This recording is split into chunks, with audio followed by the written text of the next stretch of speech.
ऐसे कई comedy show मैंने देखे हैं जिनमें लोगों को हंसाने के लिए जो कॉमेडियन है वो पुलिस की जांच का मजाक बनाते हैं और वो इस तरीके से पेश करते हैं कि कोई भी क्राइम हो जाए, चाहे कोई हत्या हो या कोई बैंक रॉबरी हो, कि पुलिस को उसमें ज़्यादा मेहनत करने की ज़रूरत ही नहीं पड़ती। हम बस सीधा सा मोबाइल का कॉल डाटा निकाले और जो कैमरे हैं उनकी सीसीटीवी फुटेज, उनकी रिकॉर्डिंग निकाली और पुलिस बड़े आसानी के साथ अपराधियों को पकड़ लेती है। और अगर बॉडी की पहचान नहीं हो रही है तो डीएनए टेस्ट है और प्लास्टिक सर्जरी है। बहुत सारी ऐसी ऐसी आजकल आज की तारीख में ऐसी सुविधाएं हैं जिनसे वाकई में ही केस को बहुत आसानी मिलती है उसको सॉल्व करने में। लेकिन जब मोबाइल नहीं थे और जब सीसीटीवी कैमरे नहीं थे और जब डीएनए टेस्ट नहीं था, तो क्या उस वक्त अपराध नहीं होते थे या अपराधी पकड़े नहीं जाते थे या उस वक्त जेलें नहीं थी या अपराधी जेल में नहीं होते थे, जेल खाली रहती थी? ऐसा नहीं है। उस वक्त भी पुलिस हत्यारों को पकड़ती थी और उनको उनकी सही जगह जेल में पहुंचाती थी। कहानी है 1954। उस वक्त ऐसी कोई भी चीज़ नहीं थी, मोबाइल, कैमरे, डीएनए और ऐसी कोई सुविधा नहीं थी। और उसके बाद भी एक हत्यारे को किस तरीके से पुलिस पकड़ती है और उसको सही अंजाम तक कैसे पहुंचाती है। एक लाश है जिसका चेहरा बिगड़ा हुआ है, अब क्योंकि डीएनए नहीं हो सकता तो पुलिस कैसे उसकी जांच करती है, कैसे पता लगाती है। तो आज की कहानी ये पुरानी है और इसकी जो खासियत है वो यही है कि उस वक्त ये सारी चीज़ें, ये गैजेट नहीं थे और उसके बाद भी किस तरीके से पुलिस उस वक्त इन्वेस्टिगेट करके अपराधी को पकड़ती थी। तो दोस्तों, आदाब, नमस्कार, सत श्री अकाल, आपका बहुत स्वागत है आपके अपने शो दानिश की ज़ुबानी में। आज की कहानी है कलकत्ता की। सन है 1954, 1954। जगह है टेलीगंज, टोलीगंज। 30 जनवरी की सुबह को और जो सफाई कर्मचारी हैं वो झाड़ू लगा रहे होते हैं और क्योंकि जो शहर है साफ़ सुथरा रहे और जो गंदगी है सारी इकट्ठी करके डस्टबिन में और डस्टबिन से फिर ट्रक के माध्यम से जो कूड़ा वगैरह वहाँ पे जाती है। तो इसी बीच जो झाड़ू लगा रहा था कर्मचारी, उसको वहाँ पर अखबार में लिपटे हुए 3-4 पैकेट दिखाई देते हैं। किसी चीज़ पर अखबार को लपेटा हुआ है और जो नारियल की रस्सी होती है उससे उसको बांधा हुआ है। अब क्योंकि साफ़ सुथरा अखबार था, साफ़ सुथरे पैकेट थे, तो उसको लगता है कि इनके अंदर कहीं ऐसा ना कोई कीमती चीज़ हो। और वो जाता है और उनमें से एक पैकेट को खोलता है और जैसे ही वो उसको खोलता है उसकी चीख निकल जाती है क्योंकि उसके अंदर इंसानी अंग थे। किसी पैकेट के अंदर दोनों हाथ थे कोहनी से कटे हुए और किसी पैकेट के अंदर जो घुटने से नीचे की टांग है वो है, और किसी के अंदर सर है। जाता है, पुलिस मौका वारदात पर पहुंचती है और सारे टुकड़ों को अस्पताल भेजती है। सुबह से दोपहर हो जाती है और इसी बीच एक शिकायत आती है कि एक जगह और इसी तरीके से कुछ टुकड़े हैं जो अखबार में लिपटे हैं। वहाँ से एक व्यक्ति गुजर रहा होता है, उसको भी टुकड़े दिखाई देते हैं। उसको लगता है इसमें कोई कीमती चीज़ ना हो, वो भी उसको खोल के देखता है और वो भी परेशान होता है और वो भी फ़ौरन पुलिस स्टेशन पहुँचता है और जाने के बाद वहाँ पर बताता है कि वहाँ पर कुछ पैकेट हैं। पुलिस ऑफिसर वहाँ पर पहुँचते हैं, उनको जब्त करते हैं। तो उसी बॉडी के टुकड़े लग रहे थे जो बॉडी सुबह मिली थी। कुल मिलाकर 3 जगह से करीब 8 पैकेट पुलिस को ये मिलते हैं और 8 पैकेटों को खोलकर जब उनको जोड़ा जाता है तो पूरी एक बॉडी तैयार हो जाती है। उसके बाद उनको सारों को असेंबल किया जाता है, उनको इकट्ठा किया जाता है और उस वक्त के बड़े मशहूर डॉक्टर थे डॉक्टर मुरारी मोहन मुखर्जी, और उनको ये काम दिया जाता है। तो वो चेहरा देखते हैं तो वो चेहरा बिल्कुल पहचानने लायक होता नहीं और यही काम पुलिस उनको देती है कि तुम किसी भी तरीके से इस चेहरे को एक रूप दो जिससे हम लोगों को ये दिखा सकें, जो पर्चे वगैरह छपवा सकें, जिससे इसका पता चले ये है कौन। अब क्योंकि कातिल तो तभी पकड़ा जाएगा जब लाश की पहचान हो। अब क्योंकि ये जो डॉक्टर थे काफ़ी मशहूर थे, ये उस लाश की जो बॉडी, जो वो जो बॉडी थी उस पर से उससे जगह-जगह से थोड़ा-थोड़ा पार्ट्स लेते हैं और चेहरा बनाने की कोशिश करते हैं और एक वो जितना उनसे हो सका उस तरीके से एक उसको रूप देते हैं और उसके फिर जो फ़ोटो क्लिक कर कर और लोगों को दिखाए जाते हैं उसकी पहचान के लिए। लेकिन इसमें दिक्कत की बात ये थी कि उस बॉडी की पहचान नहीं हो रही थी और ना ही कोई गुमशुदगी की ऐसी कोई रिपोर्ट लिखवाने के लिए जाता है किसी भी थाने में। पुलिस अपने अपने लेवल पर ये भी पता करती है कि कहीं पे कोई ऐसी गुमशुदगी की रिपोर्ट हो, क्योंकि पोस्टमार्टम से ये पता लगता है जो अस्पताल के अंदर वो लाश थी कि वो किसी महिला की है। और उसकी पूरी जब जांच करी जाती है तो जो घुटने के ऊपर का हिस्सा है, जांघ पर उसके 2 निशान थे और उस निशान के अलावा उसकी पहचान का कोई ऐसा निशान नहीं था जिससे उसका पता लगाया जा सके। खैर पुलिस उसका अंतिम संस्कार कर देती है और धीरे-धीरे वक्त गुजरने लगता है। अब क्योंकि ये जो बॉडी मिली थी, जो टुकड़े मिले थे, ये 30 जनवरी को मिले थे 1994 को, और अब 1 महीना करीब गुजरने को होता है और पूरा जनवरी गुजर जाता है, फरवरी शुरू हो जाता है। करीब 1 महीने के बाद ये जिस पुलिस ऑफिसर के हाथ में ये केस था, इसको ट्रांसफ़र कर दिया जाता है। इनका नाम था सोमेंद्र नाथ घोष। अब सोमेंद्र जी को इस चीज़ की जाँच उनके हाथ में आती है और वो उसका पता लगाना शुरू करते हैं।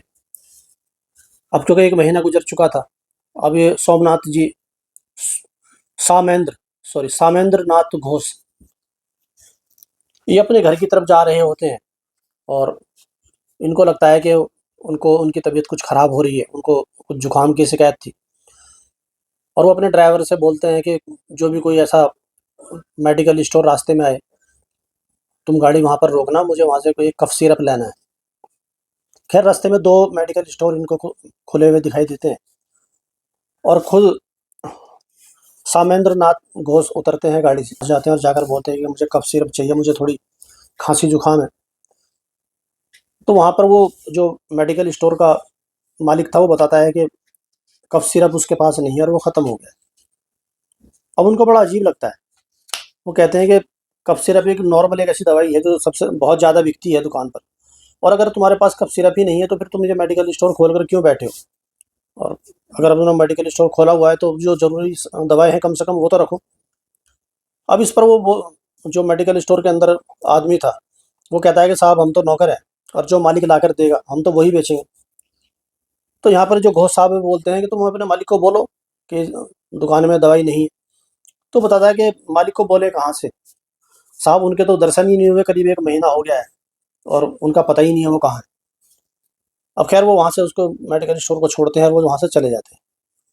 अब वो रास्ते में जा ही रहे हैं, लेकिन जो मेडिकल स्टोर पे जो व्यक्ति था, जो उसके शब्द थे उनके कानों में गूंज रहे थे। उनको लगता है कि जो मेडिकल स्टोर पर व्यक्ति था वो बता रहा है कि पिछले 1 महीने से मालिक का पता नहीं है और वो जो लाश मिली थी उसको भी 1 महीना हो चुका है। और लेकिन इसमें थोड़ा-सा फ़र्क ये था कि जो लाश थी वो किसी महिला की थी और जो मेडिकल स्टोर का जो मालिक है वो पुरुष है। लेकिन फिर भी उनके दिमाग में चीज़ें चलती रहती है और उनको लगता है कि अगर मैं ऐसे ही घर चला गया तो मैं सो नहीं पाऊँगा। अब ड्राइवर को आदेश दिया जाता है कि वापस मेडिकल स्टोर पर ही जाए। खैर गाड़ी घूमकर वापस मेडिकल स्टोर पर जाती है और उस व्यक्ति से पता करा जाता है कि आपका मालिक है कहाँ? जो 1 महीने से गायब है, क्या तुमने ये जानने की कोशिश नहीं करी? क्या तुम उनके घर नहीं गए? क्या उनका कोई और रिश्तेदार नहीं है? कि 1 महीने से अगर कोई स्टोर पर नहीं आया है, तो ज़ाहिर-सी बात है वो कहीं गुम है या किसी काम से गया है। तो वो व्यक्ति बताता है कि सर मालिक बताकर कहाँ जाते हैं? मालिक का तो जहाँ मन करता है वहाँ चले जाते हैं। और सामेंद्र नाथ घोष वो कहते हैं कि ठीक है तुम हमें उसका एड्रेस दो। अब क्योंकि वो पुलिस की गाड़ी देख रहा था तो वो थोड़ा डरता है और उनको अपने मालिक का एड्रेस दे देता है। और अब जो सामेंद्र नाथ घोष हैं, उस एड्रेस पर पहुँचते हैं तभी, जो एड्रेस मेडिकल स्टोर के उस लड़के ने दिया था। वहाँ पर जाकर पता लगता है कि उस घर पर भी ताला लगा हुआ है और उस जो मेडिकल स्टोर का मालिक था असली, उसका नाम था वीरेंद्र दत्ता घोष। अब क्योंकि वहाँ पे ताला लगा हुआ है तो आस-पड़ोसी से पता करा जाता है कि ये कहाँ पे हैं, तो पड़ोसी भी यही बताते हैं कि करीब 20-25 दिन से ये यहाँ पर नहीं है। उसके बाद दूसरे पड़ोसी के पास जाते हैं, तो वो पड़ोसी बताता है कि करीब ये 30 जनवरी से यहाँ पर नहीं है। अब क्योंकि उसने एकदम डेट एग्ज़ैक्ट बताई और डेट सुनकर उनको भी बड़ा अजीब लगा। उन्होंने कहा कि तुम्हें ये कैसे पता है कि वो ठीक 30 जनवरी से ही यहाँ पर नहीं है और तुम्हें डेट कैसे याद रही? तो बताता है क्योंकि उनकी जो पत्नी थी, वीरेंद्र दत्ता घोष जो मेडिकल स्टोर का मालिक था उसकी पत्नी का नाम था कमला और कमला प्रेग्नेंट थी और उसको 9वाँ महीना चल रहा था। तो बताता है कि वो डिलीवरी के लिए हॉस्पिटल यहाँ से गए थे और उसके बाद वो वापस नहीं आए और अपना बेटा हमारे घर पर छोड़ा था उन्होंने, क्योंकि उनकी पत्नी भी कई बार जो एक बेटा है उनका, छोड़कर जाती थी। उसके 2-3 दिन बाद वो आए और अपना जो बेटा है उसको यहाँ से लेकर चले गए। उसके बाद से आज तक उनको हमने नहीं देखा, घर पर ऐसा का ऐसा ही ताला लगा हुआ है। अब यहाँ पर जो सामेंद्र नाथ हैं, जो ऑफिसर हैं, वो पता करते हैं कि चलो ठीक है, उनकी वाइफ प्रेग्नेंट थी, वो डिलीवरी के लिए हॉस्पिटल गए और उसके बाद यहाँ पर वापस भी नहीं आए। तो कोई तो उनका ऐसा रिश्तेदार होगा या कोई इनका दूसरा घर होगा जहाँ पर वो गए हों। वो उनको एक दूसरा एड्रेस देता है। अब जो सामेंद्र नाथ घोष हैं वो वहीं पर पहुँच जाते हैं और वहाँ पर जाकर देखते हैं कि वहाँ पर कोई रह रहा है, और लेकिन वो उसकी जो गेट नहीं खटखटाते। उनको उनके दिमाग में चीज़ें आती हैं कि कहीं ऐसा ना हो कि वो चौकन्ना हो जाए या भाग जाए। उसके बाद वो वापस आ जाते हैं कि जो भी होगा वो सुबह देखेंगे। और सुबह को वो फिर जो सादे कपड़ों में जो उनके जासूस थे वो वहाँ पर लगा देते हैं, और जो उसका हुलिया था वो उन्होंने मेडिकल स्टोर वाले से पता कर ही लिया था, जो उसका लड़का था जो काम करता था उसके स्टोर पर। और कई दिन खड़े होने के बाद एक दिन ऐसा होता है कि एक आदमी ऊपर पूरा चेहरा छुपाए हुए मुँह पर कपड़ा बांध कर उस घर के अंदर गया है, और काफ़ी देर बाद या कई घंटे बाद वो घर के अंदर से फिर मुँह को पूरा कवर करके, चेहरे को कवर करके बाहर निकला है, और वो फिर तेज़ कदमों से जा रहा था। ये चीज़ जो वो जासूस जो वहाँ पर खड़े थे वो देख ही रहे थे, और वो जाकर उसको पीछे से आवाज़ लगाते हैं और पीछे से बोलते हैं वीरेंद्र दत्ता, और वो एकदम घूम के देखता है। वो कहता है आप कौन? तो वो कहते हैं आप वीरेंद्र दत्ता हो? वो कहता है हाँ मैं वीरेंद्र दत्ता हूँ, लेकिन आप कौन? तो वो एकदम उसको दबोच लेते हैं और उसको कहते हैं कि अब जो भी बात होगी वो थाने चलकर होगी, अब आप चुपचाप हमारे साथ गाड़ी में बैठ जाइए। अब उसको पुलिस स्टेशन लाया जाता है, और वहाँ पर जाकर वो पहला सवाल उनका यही होता है कि तुम्हारी पत्नी कहाँ है? अब ये देखकर एकदम वो सकपका जाता है कि मेरी पत्नी के बारे में इन्हें कैसे पता? अब क्योंकि जिस घर के अंदर गया था, जहाँ से पुलिस ने उसको अरेस्ट करा था, उसके अंदर भी एक महिला थी। तो उस महिला से पुलिस पता करती है कि आप कौन हो? तो वो बताती है कि मैं वीरेंद्र दत्ता की पत्नी हूँ। अब ये देखकर पुलिस को बड़ी हैरानी होती है। अब क्योंकि वो पुलिस की हिरासत में वीरेंद्र दत्ता था, अब पुलिस उससे सारी बात पता करती है कि तुम्हारी बीवी तो 9 महीने की प्रेग्नेंट थी, और ये जो बीवी है, जहाँ से तुम निकले हो, ये प्रेग्नेंट है नहीं। तो फिर वो महिला कौन थी और ये महिला कौन है? अब यहाँ पर जो पुलिस का दिमाग चलता है वो यही था। उस अस्पताल में जाया जाता है जहाँ पर उसका इलाज चल रहा था, जो उसकी पत्नी कमला थी, और वहाँ पर डॉक्टर से बात करी जाती है। तो डॉक्टर बताते हैं कि हाँ, ये अपनी पत्नी कमला को लेकर आता था और उसका इलाज यहीं पर चल रहा है। अब उस महिला को, जिसके घर से वीरेंद्र दत्ता निकला था, पुलिस उसको लेकर अस्पताल पहुँचती है और उसको दिखाती है। तो डॉक्टर साहब उसको देखकर मना कर देते हैं कि ये कमला नहीं है, और ना ही ये महिला प्रेग्नेंट है, वो तो 9 महीने की प्रेग्नेंट थी, अलग ही दिखाई दे रही थी। अब यहाँ पर पुलिस के हाथ में एक तरीके से कई सारे सबूत थे। अब पुलिस वीरेंद्र दत्ता को थोड़ा टाइट लेती है और उससे कहती है कि तुम हमें चुपचाप बताओ कमला है कहाँ? अब उसके बाद वो पहले इधर-उधर की बातें बताता है कि मेरी तो यही पत्नी है, फिर उसको बताते हैं कि हम अस्पताल गए थे तुम्हारी जो दूसरी पत्नी है उसको लेकर। तो वो बताता है कि मैंने कि ये जो है जिसके घर से मैं निकला था, वो मेरी पत्नी थी, और जो कमला है, वो सबके सामने मेरी पत्नी बनकर रह रही थी, बाकी वो मेरी पत्नी नहीं थी। जो कहानी सामने निकल कर आती है वो ये थी कि जब वीरेंद्र दत्ता छोटा था, तो उस वक़्त इसके माता-पिता की मौत हो जाती है, और इसकी 2 बड़ी बहनें थीं, और इसके चाचा थे, और जो ताया थे इसके। तो अब ये क्योंकि छोटा था तो सब कभी किसी के घर, कभी किसी के घर, इस तरीके से टाइम पास करता रहता है। और जब बहनों की शादी हो जाती है, तो फिर जो इसके चचा थे, उनको लगता है कि है तो मेरे भाई की निशानी, और ये कहाँ इधर-उधर जाएगा, कहीं बिगड़ ना जाए, और वो उसको अपने पास रख लेते हैं।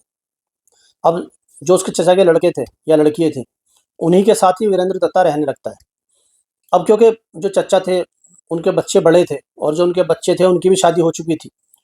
तो जो इसके चचा का लड़का था, यानी कि इसका चचेरा भाई, उसकी लड़की थी कमला, जिसकी उम्र थी 19 साल, और जो वीरेंद्र दत्ता था, ये रिश्ते में उसका चाचा था, इसकी उम्र थी करीब 22 साल। तो करीब 3-4 साल का दोनों में उम्र में गैप था, और बिल्कुल सगे चाचा-भतीजे थे, चाचा और भतीजी थी।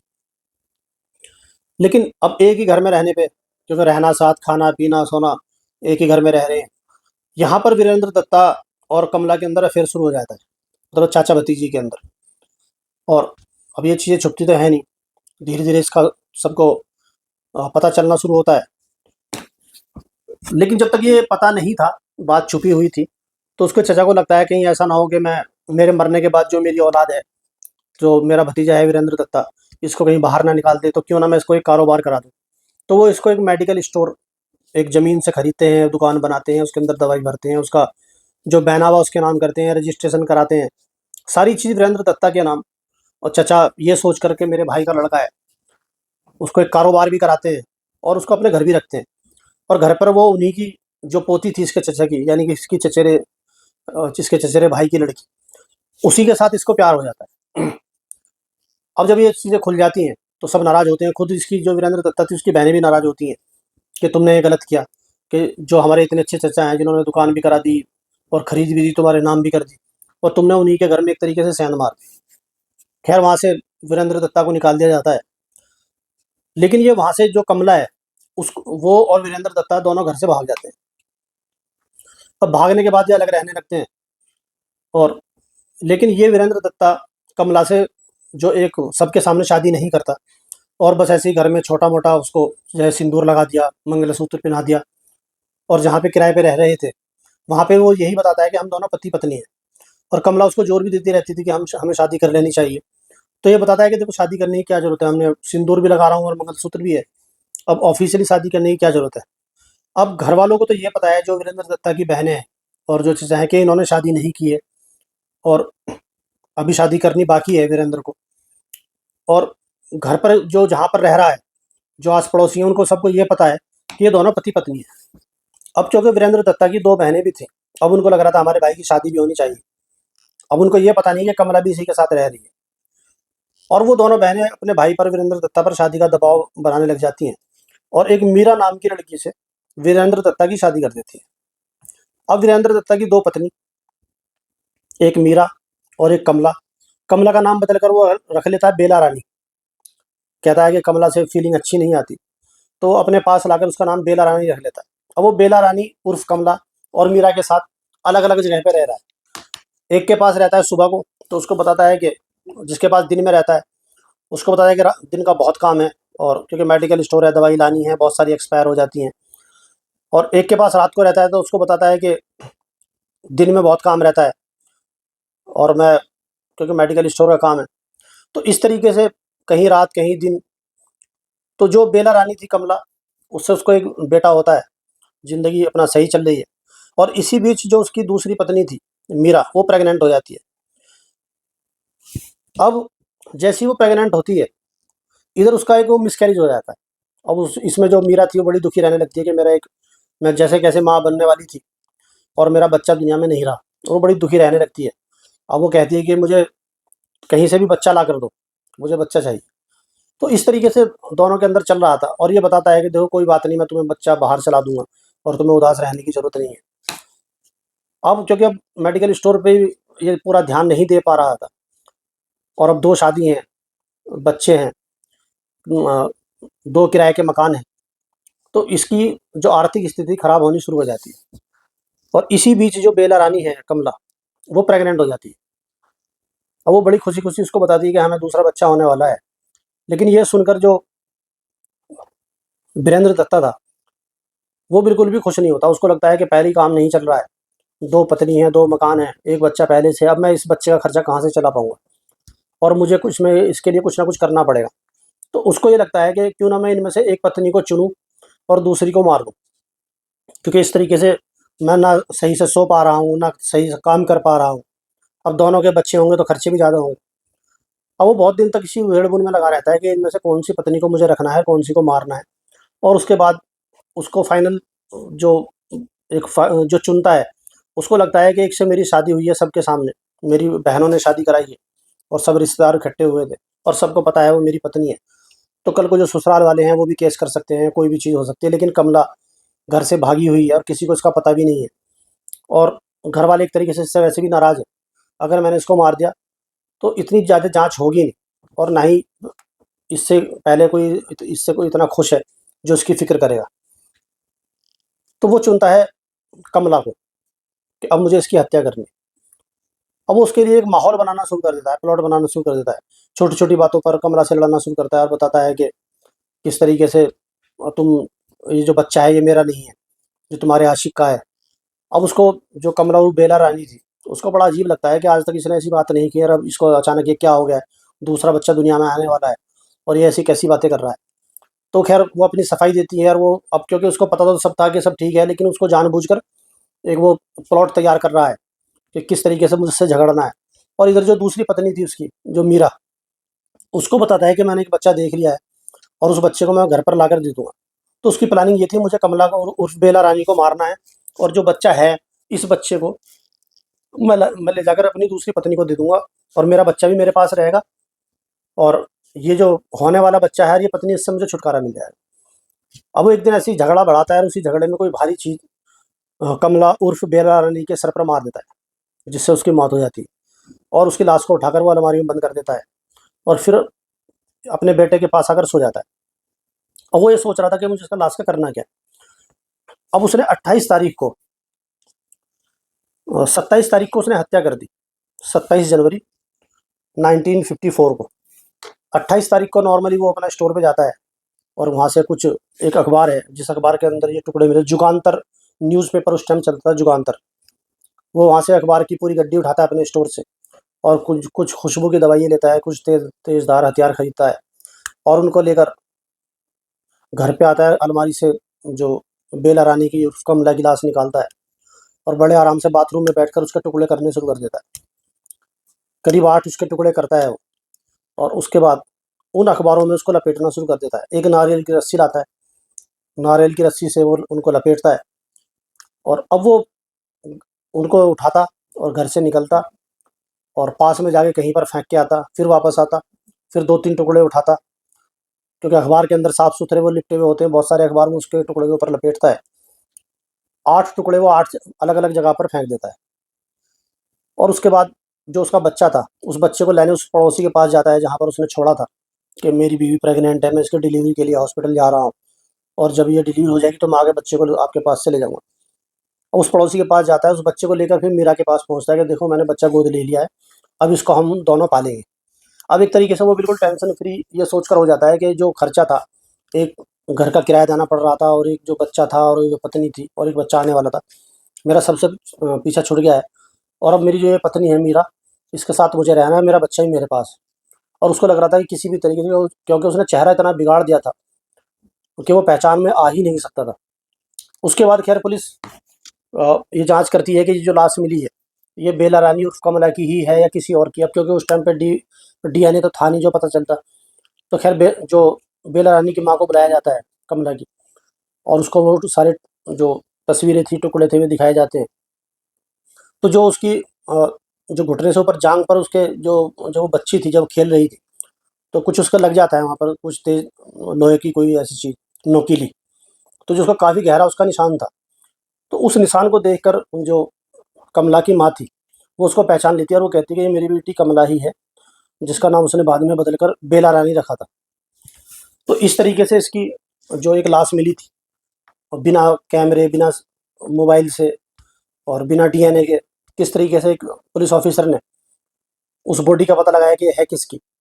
और फिर किस तरीके से एक सिर्फ एक कफ सिरप लेने के कहते हैं कि पुलिस ऑफिसर के हमेशा जो आँख हैं और कान हमेशा खुले रहते हैं, समाज में क्या हो रहा है, कौन सी आवाज़ कहाँ से आ रही है, क्योंकि कफ सिरप उसको नहीं मिला। और इसी चीज़ पर उन्होंने पूछ लिया कि अगर ये ज़रूरी चीज़ें भी नहीं है तो फिर क्यों दुकान खोल कर बैठे, और वो बताता है 1 महीने से हमारा मालिक है नहीं। और इसी चीज़ पर जो बिल्कुल एक ऐसा केस था जो कभी सॉल्व ही नहीं हो सकता था, क्योंकि चेहरा पूरा बिगड़ा हुआ है और कोई गुमशुदगी की रिपोर्ट भी नहीं है और ना ही कोई उसकी गुमशुदगी की रिपोर्ट लिखवाने वाला था। कोई इसका फ़िक्रमंद था ही नहीं, घर से वो पहली भाग के आई थी। अब चूँकि अपराधी पुलिस की पकड़ में था और जो लाश थी उसकी पहचान हो चुकी थी, कमला की माँ ने उसको पहचान ही लिया था मार्क से, जो उसकी जाँघ पर मार्क का निशान था। उसके बाद पुलिस चार्जशीट बनाती है, कोर्ट में दाखिल करती है, तो वहाँ वहाँ पर अलीपुर सेशन कोर्ट है कलकत्ता में। केस चलता है बड़ी तेज़ी के साथ, आज की तरह नहीं है कि करोड़ों केस पेंडिंग पड़े हैं। अब आप ये लगाओ 1954 में ये घटनाक्रम हुआ और 1 महीने बाद हत्यारा पकड़ा गया। उसके बाद कोर्ट में केस चलना शुरू हो जाता है और अलीपुर सेशन कोर्ट से वहाँ के जज कहते हैं कि इसको मौत से कम सज़ा मिलनी ही नहीं चाहिए। इसने एक ऐसी महिला की हत्या की है जो 9 महीने की प्रेग्नेंट थी और जो बच्चा जन्म लेने वाला था, इसी ने उसको दुनिया में आने से पहले ही उसकी हत्या कर दी। तो इस पर 2 मर्डर के चार्ज हैं। तो वो उसको फांसी की सज़ा सुना देती है। उसके बाद ये हाई कोर्ट में अपील करता है, हाई कोर्ट में केस चलता है और वहाँ पर भी फैसला फांसी का ही आता है। उसके बाद ये फिर सुप्रीम कोर्ट में इसकी अपील करता है और सुप्रीम कोर्ट में केस चलता है और सुप्रीम कोर्ट भी दोनों कोर्ट के फैसलों को सही मानती है और फांसी की जो इसकी सज़ा थी वही इसको सज़ा सुनाती है। अब 1954 में ये जो घटनाक्रम हुआ और 1956 1956 में सुप्रीम कोर्ट से इसको फांसी की सज़ा हो जाती है। यानी कि केस इतना तेज़ी से चलता है कि 2 साल के अंदर सारे जो कानूनी दांव-पेच हैं, सेशन कोर्ट से फांसी होगी तो फिर हाई कोर्ट में अपील करता है, अपील वहाँ से होती है तो उसके बाद फिर सुप्रीम कोर्ट में अपील होती है और तीनों से उसको फांसी की सज़ा उसकी मुकर्रर होती रहती है और इस तरीके से उसको सुप्रीम कोर्ट से भी फांसी का फैसला आता है उसका। तो ये था आज का पूरा घटनाक्रम। उम्मीद है आपको पसंद आया होगा और इस पर आपकी क्या राय है वो कमेंट में ज़रूर बताएं और चैनल को लाइक करें, सब्सक्राइब करें। अब आपसे मुलाकात होगी कल किसी दूसरी सच्ची घटना के साथ। तब तक अपना और अपनों का बहुत ख्याल रखें। बहुत बहुत धन्यवाद।